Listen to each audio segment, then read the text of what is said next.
And you could see that the big disadvantage for Hillary Clinton is her strength is experience, her disadvantage is experience, because people started pounding her record. You had a Republican stand up and say, didn't you corrupt national security with your emails? You had a Democrat stand up and say, aren't you too hawkish in your foreign policy?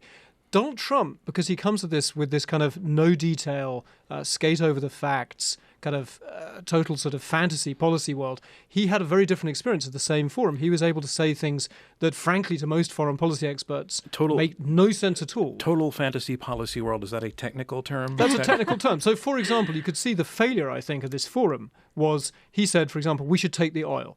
Now, a decent journalist, and Matt Lauer was not a decent back journalist. Up so that people who didn't watch when he says we should take the oil. So he says one of the mistakes made in handling Iraq, the Iraq war, and generally handling the fight against Islamic State is a tough, smart thing to do is we don't try and create democracies in the Middle East, we don't try and nation build, but we should have taken the oil. If we had taken the oil in Iraq, then Islamic State wouldn't have had the money to get big and powerful. A decent journalist would say, how do you take the oil? How many troops would it take to seize those oil fields? How many troops would it take to protect those troops sitting in the middle of Iraq on an Iraqi oil field surrounded by angry Arabs? Matt Lauer completely failed because I think our entire media system is badly set up to deal with fantasy policy suggestions like that.